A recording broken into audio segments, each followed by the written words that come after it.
Hi friends, welcome to Chennai food.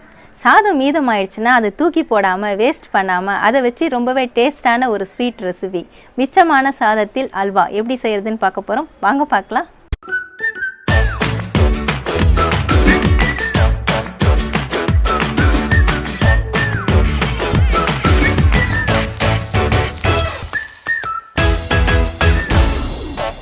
மீதமான சாதத்தை வச்சு ரொம்பவே டேஸ்டான சூப்பரான அல்வா செய்ய போகிறோங்க. அதுக்காக நான் 1 கப் அளவுக்கு சாதம் எடுத்திருக்கேன். சாதத்தை நான் நல்லா அமுத்தி தான் எடுத்துருக்கிறேன், லூஸாக எடுக்கலை. அதனால் இந்த சாதத்தை நம்ம வதக்கி எடுக்கணும். வதக்கிறதுக்காக நான் அடுப்பை ஆன் பண்ணிவிட்டு அடுப்பில் பேன் வச்சுருக்கேன். 1 ஸ்பூன் அளவுக்கு நெய் சேர்த்துக்கலாம். இந்த சாதத்தை நான் இதில் சேர்த்து விட்டுக்கிறேன். சாதத்தை நம்ம வதக்காமலும் செய்யலாம். வதக்காமல் செஞ்சால் அதில் இருக்கக்கூடிய ஒரு பிசுபிசுப்பு தன்மை இருக்கும். நம்ம லேசாக வதக்கிட்டு அதை நம்ம செய்யும் பொழுது டேஸ்ட் நல்லாயிருக்கும். நல்லா சூடாகிற அளவுக்கு லேசாக வதக்கிக்கோங்க, நிறம் மாறக்கூடாது. சாதத்தை நான் 1 நிமிஷம் போல் மீடியம் ஃப்ளேமில் வச்சுட்டு வதக்கிட்டேங்க. நிறம் மாறலை பாருங்கள். சாதம் மட்டும் நல்லா சூடாகிற அளவுக்கு வதக்கி எடுத்துருக்கிறேன். இப்போ இந்த பேனை நம்ம கீழே இறக்கிடலாம். பாத்திரத்தை நான் அடுப்புலேருந்து கீழே இறக்கிட்டேங்க. ஒரு 5 நிமிஷம் போல் இது சூடு ஆறட்டும். ஆறினதுக்கப்புறமா நம்ம மிக்ஸி ஜாருக்கு மாற்றி விட்டுக்கலாம். வதக்கி வச்ச சாதம் இப்போ ஓரளவுக்கு சூடு குறைஞ்சிருச்சுங்க. இப்போ நம்ம மிக்ஸி ஜாருக்கு மாற்றிக்கலாம். அப்படியே நம்ம சூட்டோடு போட்டோம்னா ஜாரில் ரொம்ப ஹீட் ஆகிடும். 1/4 கப் அளவுக்கு தண்ணி சேர்த்துட்டு நல்லா நைஸாக அரைச்சி எடுத்துக்கலாம். நம்ம 1 கப் அளவுக்கு சாதம் எடுத்தோம், அதனால் நான் 1/4 கப் அளவுக்கு தண்ணி சேர்த்துருக்கேன். நான் அரைச்சிட்டு காட்டுறேன். சாதத்தை நான் அரைச்சி எடுத்துட்டேங்க. இந்த மாதிரி நல்லா நைஸாக இருக்கிற மாதிரி அரைச்சி எடுத்துக்கோங்க. திப்பியாக இருக்கக்கூடாது, நல்லா நைஸாக அரைப்படணும். இந்த அளவு திக்னஸ் இருக்கணும். எனக்கு எக்ஸ்ட்ரா 1/4 கப்பு தண்ணி செலவாச்சு. நான் எக்ஸ்ட்ராவாக 1/4 கப்பு தண்ணி ஊற்றி தான் நான் அரைச்சிருக்கிறேன். இந்த அளவுக்கு அரைச்சி எடுத்துக்கோங்க. இந்த கன்சிஸ்டன்சி இருக்கணும். இப்போ அடுப்பை ஆன் பண்ணிவிட்டு நம்ம அடுப்பில் பேன் வச்சுக்கலாம். அடுப்பு ஆன் பண்ணிவிட்டு நான் அடுப்பில் பேன் வச்சுருக்கேங்க. ஏற்கனவே நம்ம சாதம் வதக்கின அந்த பேனை தான் நான் யூஸ் பண்ணுறேன். 1 ஸ்பூன் அளவுக்கு நெய் சேர்த்துக்கலாம். உங்களுக்கு நெய் வேண்டாம்னா நீங்கள் எண்ணெய் கூட சேர்த்துக்கலாம்.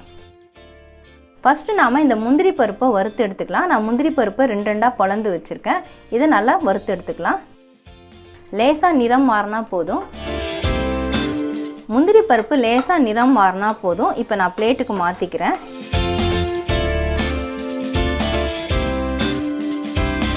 முந்திரி பருப்பு எல்லாத்தையும் நான் பிளேட்டுக்கு மாற்றிட்டேங்க. இப்போ அரைச்ச அந்த சாதத்தை நம்ம இதில் சேர்த்துக்கலாம். அடுப்பை லோ ஃப்ளேம் வச்சுக்கோங்க.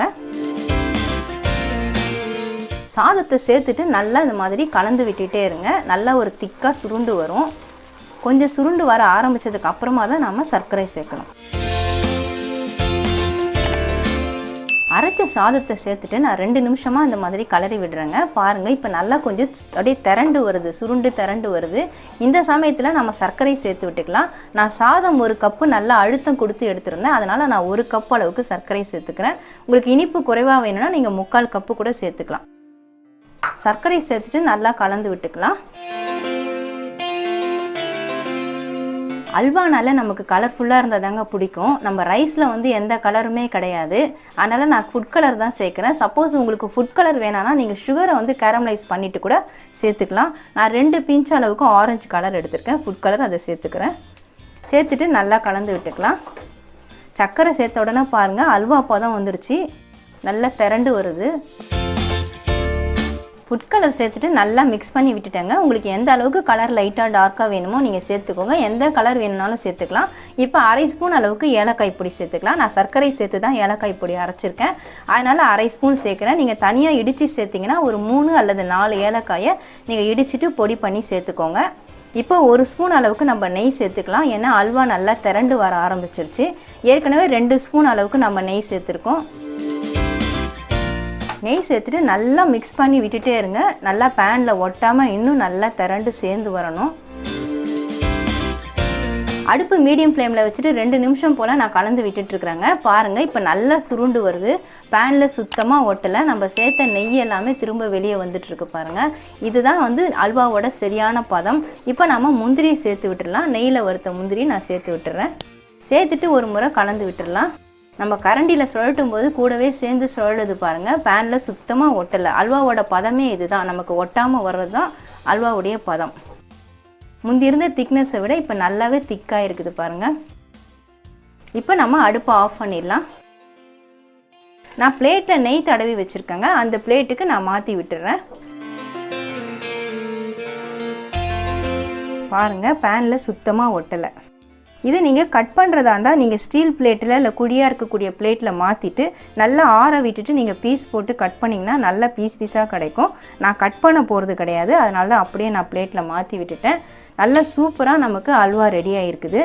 நல்லா கண்ணாடி மாதிரி இருக்குது பாருங்கள். அதில் போட்டிருக்க முந்திரி எல்லாம் கூட வெளியில் தெரியுது. அந்த அளவுக்கு நல்லா சூப்பராக ரெடி ஆகிருக்குது. அவ்வளோதாங்க, மீதமான சாதத்தை வச்சு நம்ம சூப்பராக அல்வா ரெடி பண்ணிட்டோம். ரொம்ப டேஸ்ட்டாக இருக்கும். நம்ம சாதத்தில் பண்ண அல்வான்னு சொன்னால் தான் தெரியும், அது வரைக்கும் தெரியாது. நீங்கள் ஏதோ கார்ன்ஃப்ளவர் மாவில் பண்ணியிருக்கீங்க அப்படின்னு நினச்சிப்பாங்க. ஆனால் நம்ம எந்த ஒரு கார்ன்ஃப்ளவர் மாவோ மைதா மாவோ எதுவுமே நம்ம சேர்க்கலை. வெறும் ரைஸு சர்க்கரை வச்சு தான் நம்ம செஞ்சுருக்கோம். உங்கள் வீட்லேயே சாதம் மீதம் ஆயிடுச்சுன்னா அதை வேஸ்ட் பண்ணாமல் சூப்பராக இந்த மாதிரி அல்வா ரெடி பண்ணி கொடுத்தீங்கன்னா வீட்டில் இருக்கக்கூடிய குட்டீஸ்லேருந்து பெரியவங்க வரைக்கும் விரும்பி சாப்பிடுவாங்க. ரொம்ப டேஸ்ட்டாக இருக்குங்க, அட்டகாசமாக இருக்கும். கண்டிப்பாக ட்ரை பண்ணி பாருங்கள்.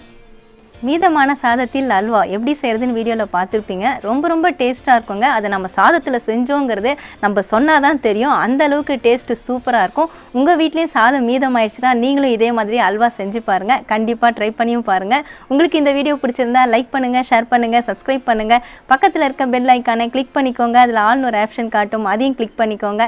நன்றி, வணக்கம்.